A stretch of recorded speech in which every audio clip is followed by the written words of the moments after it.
Good afternoon, everybody. This is Mike Feldbauer from the Flagler County Drug Court Foundation coming to you from the Flagler Voice podcast studio. And we will be right back with you.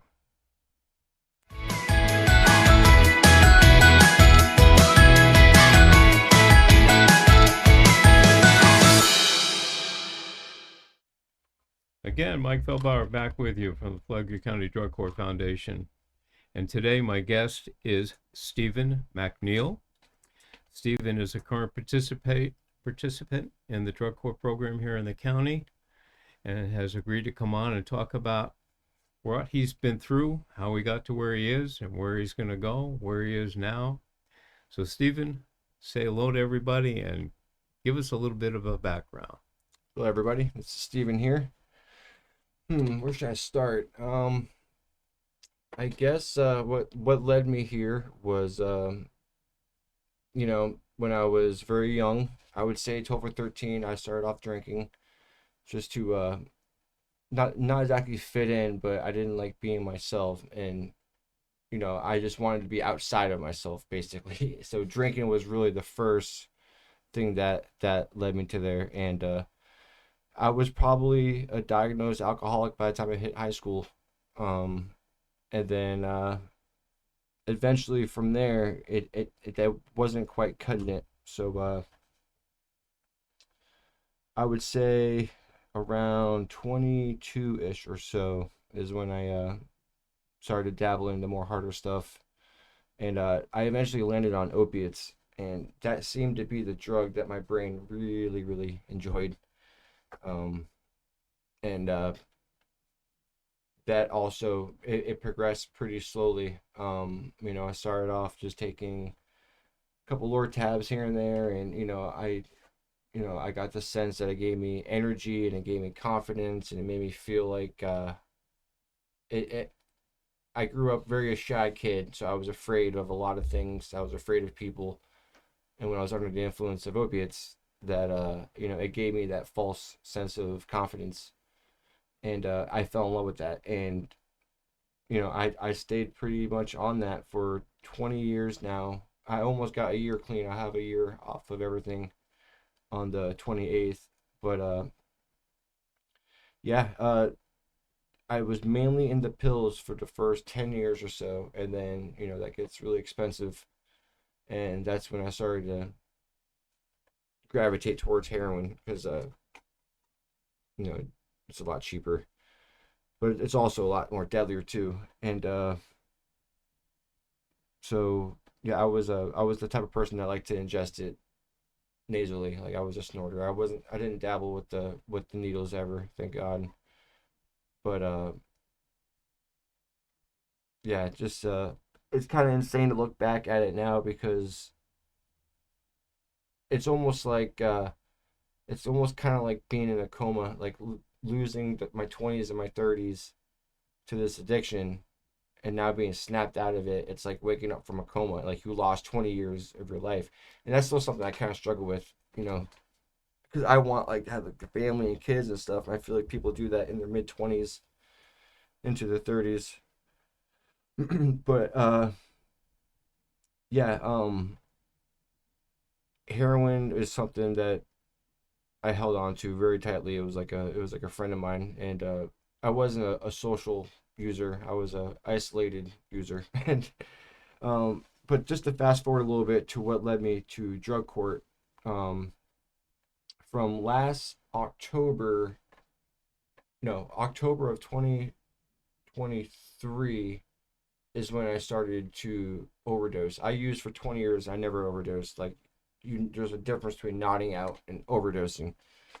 And I remember I woke up in a Dollar General parking lot to a cop knocking on my window, and I didn't have any drugs left on me then, but I guess the people called the cops because they thought I was dead.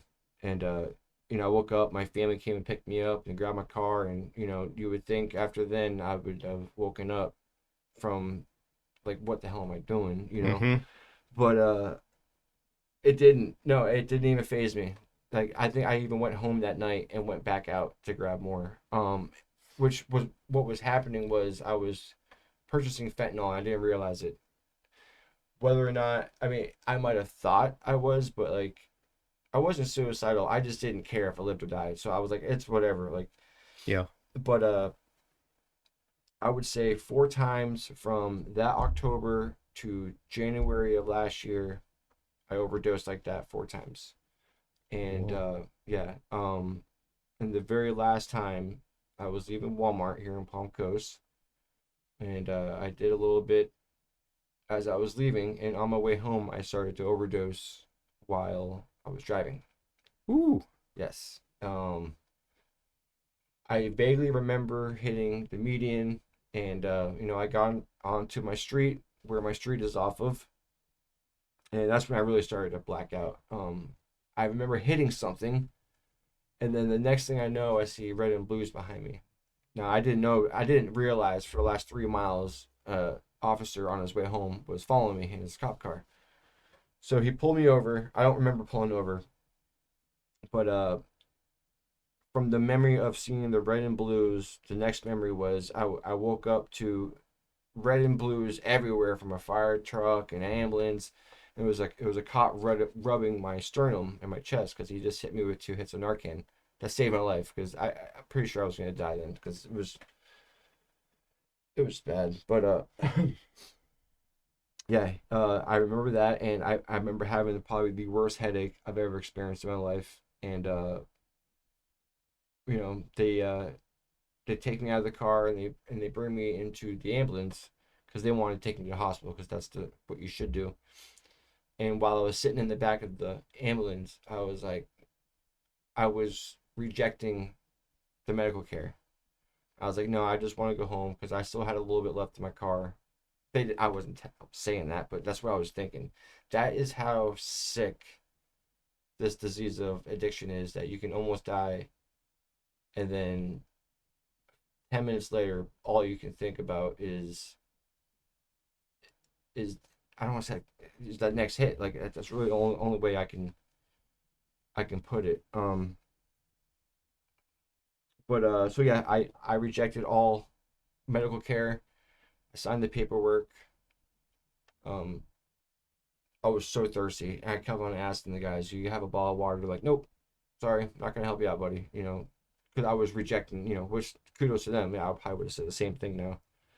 But so I signed the paperwork. I get off the stretcher, and I walk out of the ambulance, and there's 4 cops standing there in a line, and one of them goes, "Okay, now it's time we start our investigation, and you're hit and run DUI, leaving the scene of an accident." And I'm like, I still to that till then didn't remember exactly what happened, and I was talking to the officer, and he was like explaining to me what was what I was doing. And he goes, and you sideswiped the mailbox.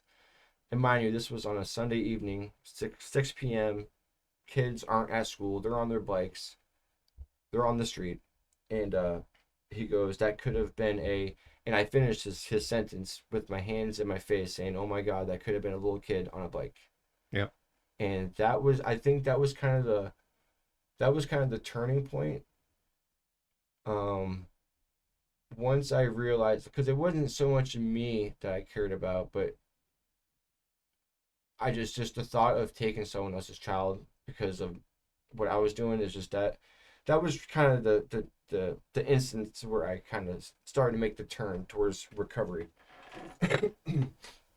So uh, basically, they gave me a DUI uh, test, Yep. and all the other stuff. They handcuffed me and put me back in the car, and they're out there talking, and I started to hit the door because I started to get sick. I was actually starting to overdose again because the Narcan Wearing off. was wearing off. Yep. So they're like, crap, we gotta take this guy to the hospital. So he opens the door before we leave so I can throw up because I actually got nauseous and I nauseated. So we get to the hospital, and then I ended up doing the same thing as far as declining everything. Like I just at that point, I think I just wanted to go to sleep because my head hurt so bad. I was just feeling so bad, and like just because you go into like instant withdrawal with the Narcan because Yes, you do. it Yep. stops the you know. So um, just to go a little bit further, uh, So we leave the hospital. I was at the hospital for like 4 hours. They had to make sure I wasn't going to overdose again. And we get to jail, and I get booked in. It was my first time in jail. I've been in and out of jail for the last 20 years. Um, and then I was in a holding cell for a little while. Then I didn't know I was going to get bailed out or not. I kind of figured I wasn't going to be, but which I didn't. And then they bring me back to the block, and I get my cell. I remember waking up the next morning, and you would think after 20 years of hard opiate abuse and everything else that you'd wake up with insurmountable amount of dope sickness, because I've experienced it. Like, I've laid in my bed before wishing for death because that's how bad it was. And I kid you not, I woke up that morning as if I had a brand new brain, as if I never used before. And this is my God honest truth. This is my story. I promise this is the absolute truth. Like, the compulsion to use was gone. The obsession was completely gone. I had no physical withdrawals, like none of that stuff. And because opiates, it changes your brain. Like, it's pretty unheard of for that to happen. And I remember, like, the nurses were trying to they would call your name, to check on you because they know you're detoxing. I was telling them, like, I haven't felt this good in 20 years. I was telling them, I couldn't explain it. So I was in there for 2 weeks, and I finally, Mr. D came and visited me, and I think my sister Courtney wrote him a letter trying to get me into drug court. And I remember sitting, I remember sitting in that room with him. I was like bawling my eyes out because I actually felt like someone cared about me. I did, even though everyone did, but just for some reason I wasn't allowing myself to realize that. So, that was nice. And he was gonna try to. He goes, I think it was another week or so. I had to be in there for the first drug court date. He goes, I'm gonna push to get you on that court date and see if we can't get you out of here. And mind you, my bail was $1,000, so it was $100 to get me out. My family, thank God, didn't get me out of there. The reason why I say that, I don't know if I would use it or not, but I'm a firm believer in everything that has happened to this point has happened for a reason. So, um, so the night before, I think it was February 8th, was the day I was supposed to have court. That night, I sent out a prayer, and before that time, I wasn't. It's not like I was anti-God. I just didn't. It was just non-existent in my life. But I did that foxhole prayer. I said, God, if you can get me out of here tomorrow, I promise you, I'm going to change my life. I promise you. I'm going to circle back to that shortly because it's pretty astonishing what happened. Go to court. I entered drug court, thank God, and I'm able to leave jail that day. So we leave. I get picked up. Um, I was happy to be out, and that night I go to sleep that night in my own bed, and I have a dream. And this dream is I'm in, like, my old house from Massachusetts in the kitchen, and, like, there's this big white blinding light orb. It just comes to me, and I keep on it's repeating, I don't care about anything else. I just want the promise. I don't care about anything else. I just want the promise. And at first I didn't put two and two together, but I later remembered, like, oh crap, like that prayer I sent out. Yep.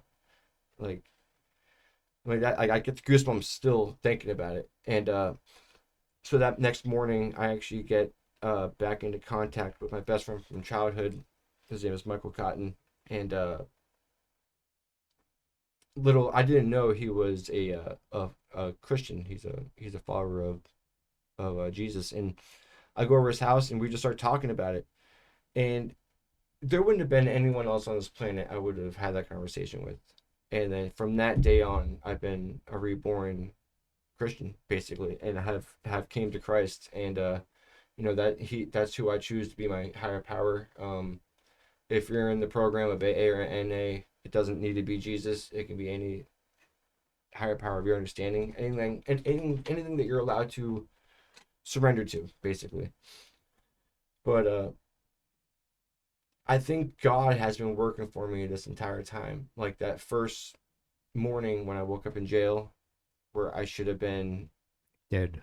yeah, and then waking up like feeling sick and dope sick and all this stuff. Like I really feel like God like lowered his hand down, placed on top of my head, and just gave me like a hard reset and made me new. He made me brand new, and I'm so grateful for that. And like my faith has been 90% of my recovery. Um, yeah, and I think 2 weeks after that I got baptized, and yeah, and then enters drug court, and drug court is another big component of my sobriety. I'm gonna be honest. At first, I was like, "This is way too much. Like, I don't see how this is gonna benefit me." Blah blah blah blah blah. But it definitely does. You guys have a method to your madness, and between uh, Officer McKinney being awesome, Mr. D, and yourself, and then we had Judge Perkins, but the new Judge Nichols, she seems really nice too. Like she's hard, but she's very nice. Like Yeah. she knows, Don't lie to her. Yeah, yeah, exactly. Yes, and that's also good advice I would give anyone new in drug court. Is just to be honest. If you try to lie, you can't lie. It's just you can't. You're not going to get away with it.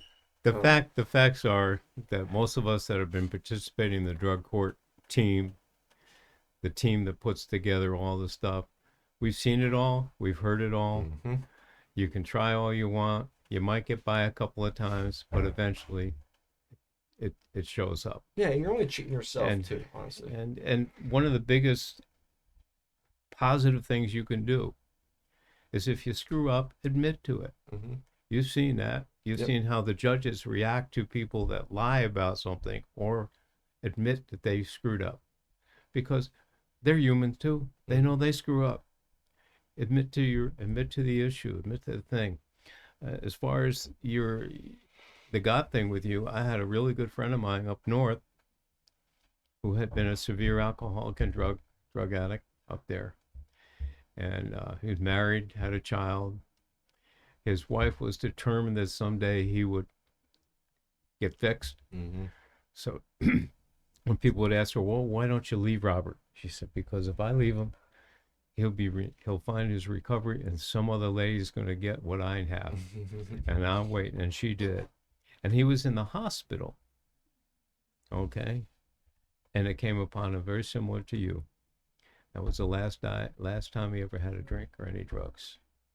So it can happen. It's not the norm, but it does happen. Mm-hmm. It does happen. And thankful God's to hear good. your story. Yeah. I mean, it's so, and you're getting close. How much more time do you have in drug court? Man, I think early March 6th, I think. Okay. Yeah. Just got the phase 5 last week, and so 2 weeks or 2 months after that, I believe. Excellent. Yeah. So, and I can attest to the fact that Stephen has done very well through his period of time in here. He hasn't had a lot of bumps in the road that are normal, but he's come around to that. Yeah, he has started to help with the Flagler County Drug Court program. He's came out to First Friday last month, Mm-hmm. or this month actually, and was able to tell his story to some people. Mm-hmm. When he was helping us hand out the Narcan, he was telling people, "This saved my life." And our philosophy on Narcan is, we don't care if somebody needs it; they're going to get it if we can help it. Mm-hmm. Okay, because you can't recover if you're dead. Right. So that's our idea there. And being able to go out and tell your story to the public. We talked earlier before we came on the air. One of the things that we want to do is change the perception that the public has on people that's suffering from substance abuse. Right. Okay. First of all, and I say this constantly again, and if you come on to other podcasts, you'll hear me say it again. Currently, in the 12 years I've been involved in doing this, I've never met one person that decided that they wanted to become addicted to anything. That's not the intent. It's to cover whatever their pain is, whatever their trauma would be. It could have been because of medical things and people didn't help them get off the medicine they were on. Mm-hmm. Any number of things. There was no intent, okay, to become addicted. It was usually to cover some kind of pain, whether it's physical or mental. It's there. And so when we look at people that are suffering from substance abuse and start treating them like you nothing but a bum, you're never going to get anywhere. You're not going to get out of this. You hear it enough, that's what happens. So we want to change that perception. We want to show this hope that we've got here, that there is hope, that people can get through that. But we have to start being positive about their life in recovery. And the more people that get involved with that part and helping people and presenting it and stop the negatives, the better it's going to be for those who get to that point, as you did, Mm-hmm. that said, this is it. Enough's enough. I need some help. And if you need help and ask for the help, there's help here. But you got to want it. You got to want it. So I greatly appreciate you taking time and coming in today to do this, to tell your story. I know it can't be easy. Yeah, it's a little. I'm just treating it like a AA meeting, basically. Yeah. You know? That's it. But now at your point in time, you can say you're in recovery. Absolutely. Okay. And there's going to be a time that you no longer go to a meeting and say, hey, my name is Stephen and I'm an addict. No, you can go to those meetings and say, hey, my name is Stephen and I'm in long-term recovery, Mm-hmm. or however you want to present yourself.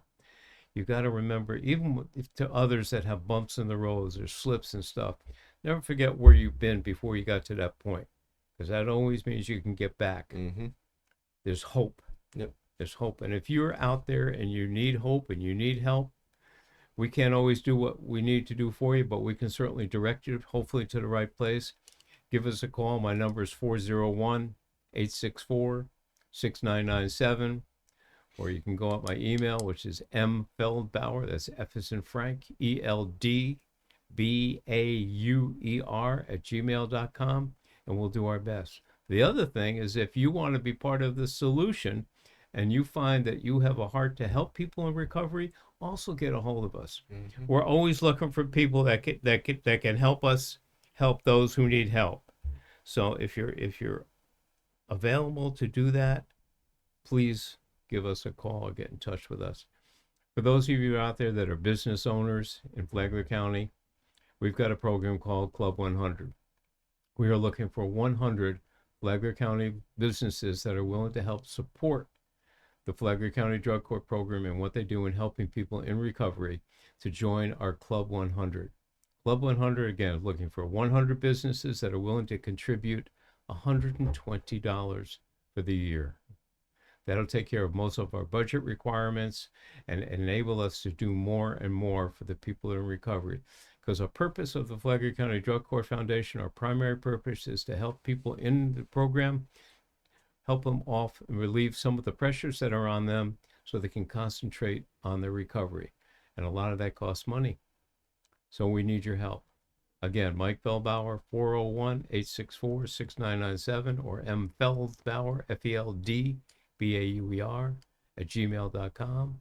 You can go to our Facebook page, our website, which is fcdcfoundation.org, if you want to see what's going on.